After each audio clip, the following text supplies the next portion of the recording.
നമ്മുടെ നാട്ടിലൊക്കെ വരാൻ പോകുന്ന രീതി, ഇന്ത്യയിൽ താമസിക്കുന്ന ആൾക്കാർ നമ്മൾ ലോകത്ത് എവിടെ പോയാലും നമ്മൾ ഇന്ത്യക്കാരനാണെന്ന് തെളിയിക്കാൻ നമ്മളെ പാസ്പോർട്ട് കൊടുത്താൽ മതി അല്ലേ? ഇന്ത്യക്കാരനാണെന്ന് തെളിയാത്തത് അത് കൊടുത്താൽ ഒരു സ്ഥലമല്ല. എവിടെ മാത്രമേ പറ്റാത്തുള്ളൂ? ഇന്ത്യയിൽ മാത്രമേ പറ്റാത്തുള്ളൂ. ആ വിവരങ്ങൾ ഇതുണ്ടോ? നമ്മൾ ഇന്ത്യൻ പൗരനാണെന്നറിയാൻ ബാക്കിയുള്ളവർക്കൊക്കെ എന്ത് കൊടുത്താൽ മതി? നമ്മളെ പാസ്പോർട്ട് കൊടുത്താൽ മതി. ഇന്ത്യയിലോ? ഇനിയിപ്പോൾ എന്തൊക്കെ രേഖ വേണ്ടി വരികയെന്നറിയില്ല. അള്ളാഹു കാക്കട്ടെ. വെറും ആമീൻ പോരാ, മര്യാദക്ക് പൂരിപ്പിച്ചു കൊടുക്കണം. ബല ഈ പിന്നെ ഒരു വിവരമില്ലാത്തവരുണ്ടാവും ചാനലിൽ ഇങ്ങനെ വർത്താനം പറയണേ. അതൊക്കെ പൊളിറ്റിക്കൽസ് അങ്ങോട്ടും ഇങ്ങോട്ടും പറഞ്ഞതാണ്. റെക്കോർഡ് പൂർത്തിയാക്കേണ്ടത് എങ്ങനെ വേണം? ഇതിൻ്റെ ഇടയ്ക്ക് നമ്മളൊരു ആധാർ കാർഡ് ഉണ്ട് അതിൻ്റെ അല്ലേ? കുറച്ചോനെ ആധാർ കാർഡിന് നമ്മളെ മേമാരിയൊക്കെ പോയി വയസ്സ് കാലത്ത് അയാളെ താങ്ങി കൊണ്ടുപോയി അവിടെ ചെന്ന് ഉദ്യോഗസ്ഥന്മാരുടെ മുമ്പിൽ തള്ളാൻ പേരിൽ ഒപ്പുവെച്ചു. അപ്പോൾ പറഞ്ഞു മറ്റേ പേരിലും വേണം. അപ്പോൾ മറ്റേ പേരിലും വേണം. 5 പേരിലും ഒപ്പിട്ട്. അപ്പോൾ പറഞ്ഞു മറ്റേ കയ്യും വേണം. അങ്ങനെ 10 പേരിലിൻ്റെ ഒപ്പിട്ട്. നിങ്ങൾക്ക് ഓർമ്മല്ലേ?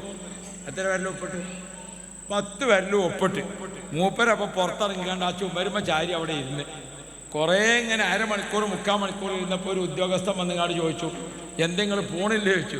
അല്ല കുട്ടിയെ, കാലിൻ്റെ ഒപ്പുവാണെങ്കിൽ ഇപ്പം തന്നെ അടിച്ചു, ഇഞ്ഞക്കൊണ്ട് ഇനി രണ്ടാമത് വരാൻ കഴിയൂല. അങ്ങനെ ഒപ്പിട്ടിട്ടാണ് ആധാർ കാർഡ് കിട്ടിയത്. ഇപ്പം നോക്കുമ്പോൾ ആവും പറ്റൂല. ആ ആധാർ കാർഡ് നമ്മൾ ഏത് വെച്ച് ലൈസൻസ് വെച്ച് ലിങ്ക് ചെയ്ത് അല്ലേ? ആധാർ കാർഡ് ഏത് വെച്ച് ലിങ്ക് ചെയ്ത്? ലൈസൻസ് വെച്ച് ലിങ്ക് ചെയ്ത്, റേഷൻ കാർഡ് വെച്ച് ലിങ്ക് ചെയ്ത്, പാൻ കാർഡ് വെച്ച് ലിങ്ക് ചെയ്ത്, എല്ലാം ലിങ്ക് ചെയ്തിട്ടുണ്ട്. ഇവിടെയാണ് മുസ്ലിങ്ങളൊന്നും ഉണരണം. നമ്മൾ കുറ്റവും കുറവും പറഞ്ഞുകൊണ്ട് നിന്നാൻ പറ്റൂല. ഇതൊരു ജനാധിപത്യ രാജ്യ.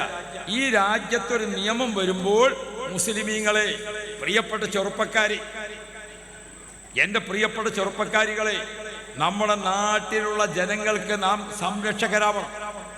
ആൺകുട്ടികളായാലും പെൺകുട്ടികളായാലും നല്ല വിദ്യാഭ്യാസം വേണം.